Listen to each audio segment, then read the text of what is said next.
Yes. Welcome once again to Music in My Ears, your podcast for everything about music history in Nigeria. I guess with time we'll be able to expand this podcast to other parts of the world. But in my last episode, we talked about how radio and magazines influenced what we are doing right now. And some of the magazines that I still recollect will include Choice, will include Quality, that was published by Newswatch magazine. It came from the stable of Newswatch. And Classic magazine, which was published by the late Mel Ezekiel, and had Dele Mamodu as the editor. And Dele Mamodu is a politician right now and the publisher of very popular Ovation magazine.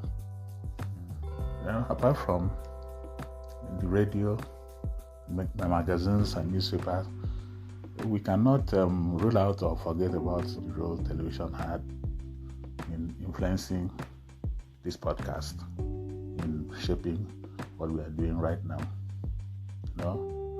Recorded visuals for sale or promotion of music really was not really a common commodity in Nigeria in the early to mid 70s. They did exist, but however, it's not every household that could afford television back home, and issues of playback video was not very common. So, few homes had this cupboard-style standing black and white television, which as at that time was even a sign of affluence. So we would make do with watching maybe some TV dramas like Masquerade, and those days this television station, they only came up by maybe 4 p.m. and by 10 p.m. they are gone for the day. So few programs, Village Headmaster and the rest, broadcast on the Nigerian television, National Television Network was the order of the day. But somewhere along the line in the 70s, I remember with the oil boom came some more money in the pockets of civil servants, workers. I remember the particular case, what did they call it? Udoji Award. A lot of money came into people's hands, and people were able to, civil servants, public servants, workers were able to upgrade their lifestyle, buying cars, buying television, buying record players, generally upgrading their lives. Even primary school teachers were able to buy at least a Beetle car or sometimes a Poncho Saloon car. So television now came up and became part of the family entertainment. So along with the recorded audio, in fact there was upgrade on the kind of radio sets households had then. We moved from, started having these Sony, Sanyo, President, Trident, those kind of devices for the home. And VHS was also making an inroad then. That is the reel-to-reel tape for video playback.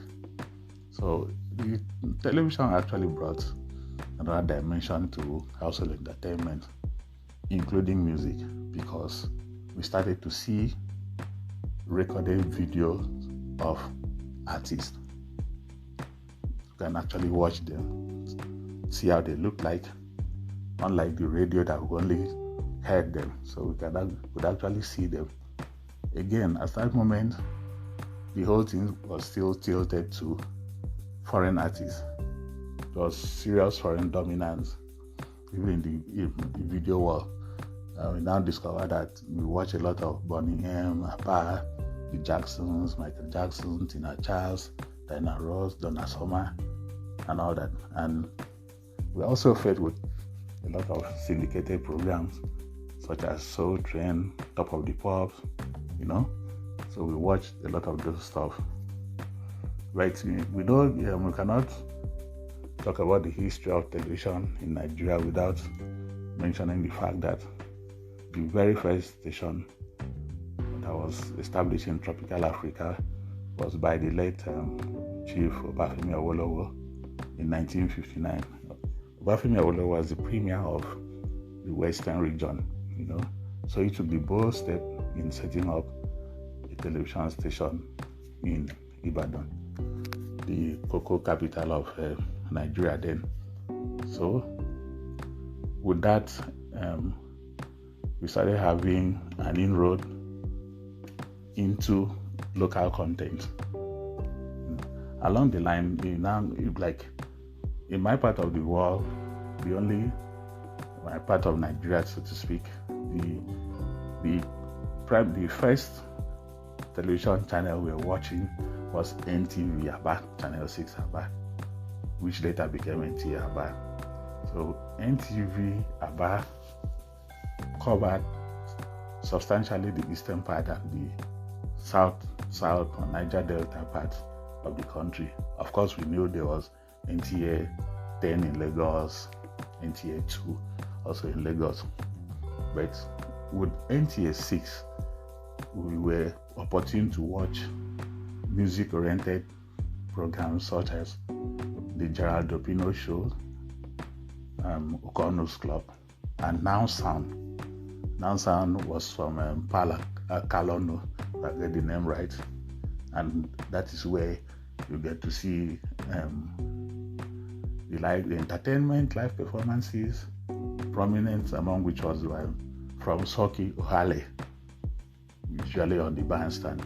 So that again, made me to pick interest in live performances. Then we probably had Ike Kioma, who was a big entertainment personality on the station and often anchored shows interviewing artists and other youth-oriented programs. Later, we now had other stations around the area. We had NTA 9 Calabar came on stream, and that is when we started having a lot of music videos coming up. And with the national policy, it was by the rule that some kind of local content has to feature in our national television. So these Nigerian artists started making their videos and promoting their music on the national televisions that were available then. Some of the artists I could recollect, you can remember Maita Olaito, Harry Moscow, DZK Falola, Amas Grill, Chris Okoti, and some of the videos, Sugar Game Baby by Harry Moscow, Baby Kilo Day, DZK. They had Just For You, Chris Okoti, that Felix Liberty with his numerous feminine titled videos and songs, Tidobi, Keneme, Stanley Day Jr., Venno Marioga, and the rest. You also had Yvonne Maha, the child prodigy, who came out with songs like Don't Treat Me Like a Child, Terry Maxson, Chris Ba, Jack Solo, Obi Onyoha, Onyeka Wino, and Ozo, amongst the other established ones like Sonny Okustin and the rest. So we were able to watch a lot of their videos, watch Mother and Child, Fire in Soweto, and Love Everlasting by Chris Ba, and One of You Alive, one of the pop anthems from Obi Onyoha and the rest. So that is how the development went with regards to video production. Then later on, the reggae people came, Send Down the Rain by Majek Fashek, Where the Prophets, Peter Sidoton, Mandators with Inflation Crisis, Ras Kimono, Alex O, and other pop artists with a lot of nice pop tunes. So that is how the industry held down in terms of video production and video broadcast. Coincidentally, the era of videos coming on board coincided with the time I could describe as, or maybe people that were aware and enlightened then describe as the London era of Nigerian music. I think we'll delve into that in future episodes. But in summary, that was a period that part of our music production was done in London. Probably the post-production thing, the video shoots, most of them took place in studios in London. So basically, that was how things went. The raw production would take place, the initial production would take place in Nigeria. Later on, artists, producers travel to UK, do the remix, the final cuts, mixing, mastering, and the rest in UK. That is the period. That's you're talking about the 80s, the early 80s now. That's the period that we normally refer to London era of Nigerian music. You see, it is not now alone that collaboration started in Nigerian music history. Way back, late 70s, early 80s, we had this kind of technical collaboration between Nigerian industry, UK industry. We'll delve into all that in later episodes. So that is the role that television played in what we are doing, what we are trying to document, and this is what we are highlighting. Then again, shows, live performances was another aspect that we have to mention.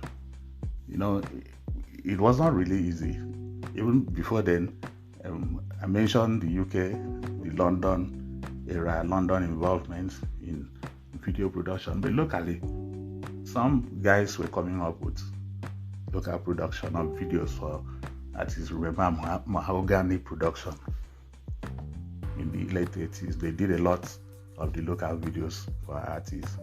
So we need to remember, we need to document, we need to mention the pioneers of some of these things that went down then. So for the shows, we had some corporate shows that went down way back. Remember the Benson and Hedges, the Rodman's Grooves, that powered some of the early live performances. Apart from that, it was actually incumbent on record labels to promote their artists. Once the album is released, they used to take their artists on nationwide tours, campus tours, and the rest. So that was where the show culture also started. Apart from corporate